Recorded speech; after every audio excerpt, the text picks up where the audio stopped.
Good morning, guys. For those of you who like to boost your immune system, like what I'm doing here, go ahead and go to uh, Alaska Chaga. It's in the description box. Click on that link and find out why millions of people drink Chaga tea every day. And then for those of you who would like to help our veterans, and remember, by the way, you get 10% off and free freight from Alaska Chaga. And then for those of you who'd like to help our veterans, go to Hero Soap Company. They're owned by vets, and they give part of their profits to veterans down their luck. And then for those of you who would like to learn more about CBD products, go to martinbrodellcbd.com. It's a great way to support the channel and help yourself health-wise. Also, for those of you who would like to start a new career, it's a crazy time, but CBD products are selling like crazy. They're hot as can be around here. And people are looking for something other than a drug from pharmaceutical. And so, anyway, just send me an email, and I will send you the name and the phone number of the person to get a hold of. And it's working with a company that supports President Trump. Let's go ahead and dig into the news here. So, Eric Swalwell learns a hard lesson after picking a fight with Marjorie Taylor Greene. And it says, say what you want about Marjorie Taylor Greene, but one thing about the first-term Republican congresswoman from Georgia that no one can dispute is that she does not back down from a fight, especially when she's on the receiving end of an unprovoked attack. Yeah, she's an awesome lady. And so Eric bit off a little more than he could chew here. And it says a number of House Democrats and media figures have learned that the hard way over the last few months, including Representative Marie Newman and so-called reporters from CNN suffering fools gladly simply is not her style. And so the latest Democrat to learn is Eric Swalwell.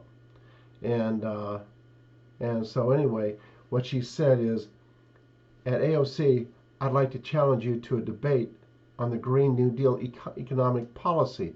Since you sponsor the Green New Deal and have a degree in economics, I'm sure you are more qualified. Continued. She says, I just have a degree in business administration and have owned a construction company for 20 years. A debate between AOC and I on the Green New Deal economic policy would be informative for the American public. They deserve to hear the two sides with pros and cons. And of course, AOC did not do anything. And then Swalwell, he says, when you aren't on any committees, you can propose stunts like this. And so Marjorie says, at AOC, I'd like to challenge you to a debate on the Green New Deal. Since you sponsor the Green New Deal and have a degree in economics, I'm sure you are more qualified. Anyway, so also Marjorie says, well, we all know how you serve on Intel, Judiciary, and Homeland Security committees. She's talking to Eric Swalwell here. With your pants around your ankles, giving it to China. I serve on the Committee of the Whole and hold all of Congress accountable by demanding recorded votes so that people know the record. And yeah, I mean, she don't back down. She puts it right in his face. All of them. Good for her.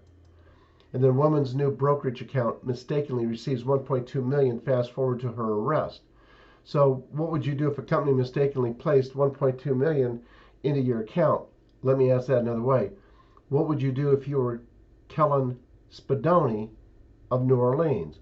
As reported by NOLA.com on February 23rd, clerical error caused financial services biggie Charles Schwab to dump more than 1.2 big ones into Kellen's brokerage account. The correct amount, $82.56. Translation, a smidge of a mistake.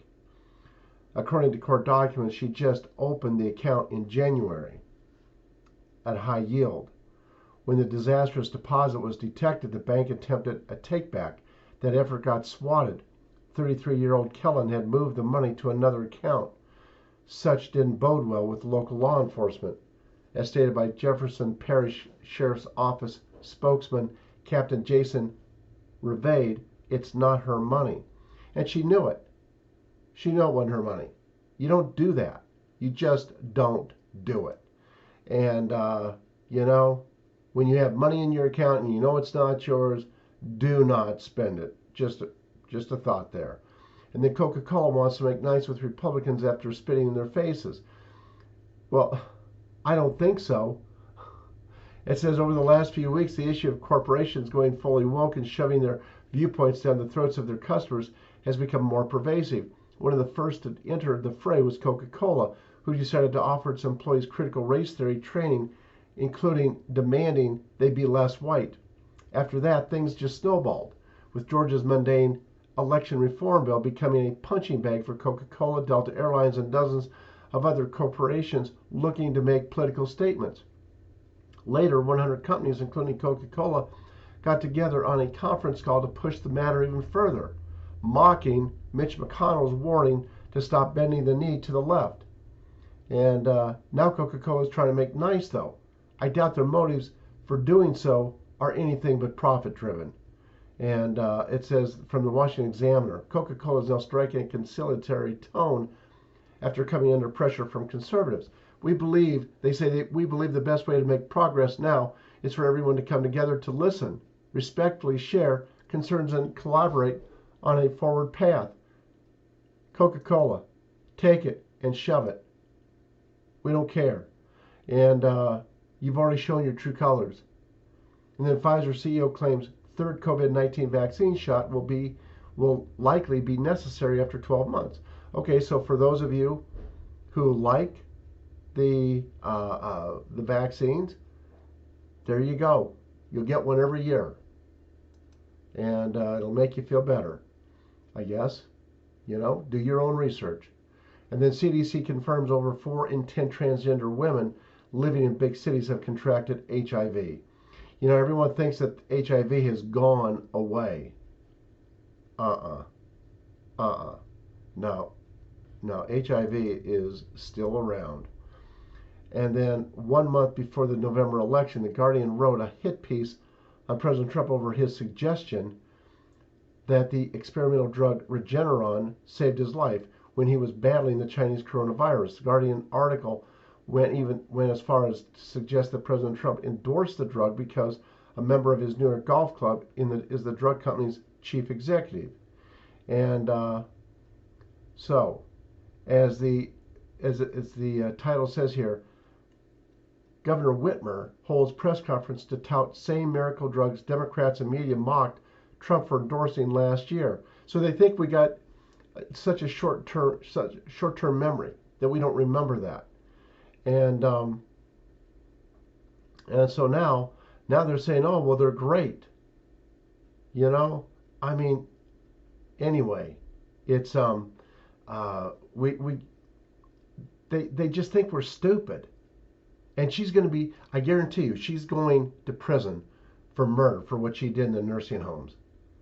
And you know, it says today during her press conference, instead of talking about a lack of vaccines in Michigan, Whitmer praised therapeutics like Regeneron as a cure for COVID-19 and COVID-19 positive patients, even going as far as mentioning how it saved Trump's life.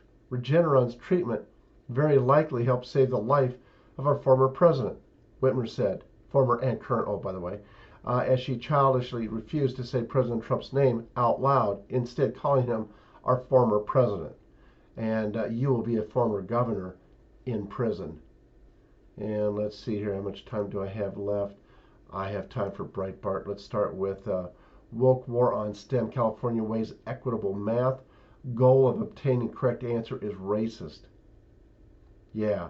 How would you like to have your kid out there in California? And then Marxist BLM co-founder, I'm supporting family with 4 homes. Okay.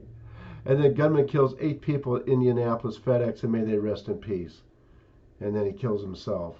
So then they don't have to do, but was that a coincidence? No.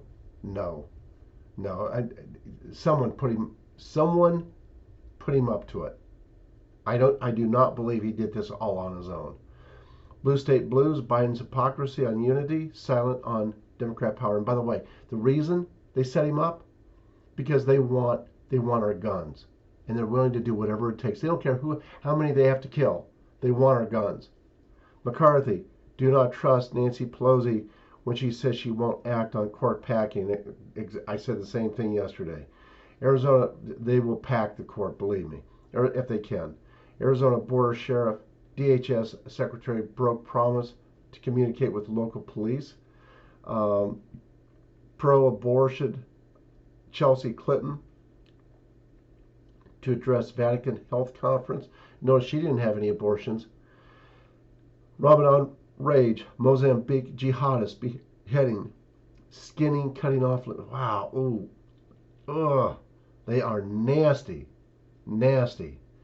Whitmer, GOP legislator hasn't deployed resources Trump administration sent us. She's just nasty. Whitmer and the rest of anyway. Matthew Dowd, Republicans demonizing Fauci are attacking science and data. No, they're not. No, they're not. They're attacking it as they should be, and he's in deep doo-doo. Alyssa Milano, police exist to uphold white supremacy. They'll remember that the next time you call them for help. Chicago businesses began boarding up windows in expectation of riots. Democrat, how'd you like to live in some of these major cities? Good grief. And then Democrats introduced ban on sale position of firearm suppressors. AOC at odds with New York Congressional Democrat Caucus over repeal of SALT cap deductions. Markey, popularity of packing court will increase when it strikes down historic progressive laws. GOP leader, we will end proxy voting when Republicans regain the House. And Rubio slams Democrats' political ploy to pack the court. And anyway, I know it's all nutty, and it's going to stay nutty for a while longer. I don't know how long, but I know this: when things come to a head, it's going to get really, really interesting. Not that it's not interesting now, but if you think it's interesting now, you ain't seen nothing. We haven't seen anything yet, but we're going to. God bless y'all and have a good day. Bye-bye, guys.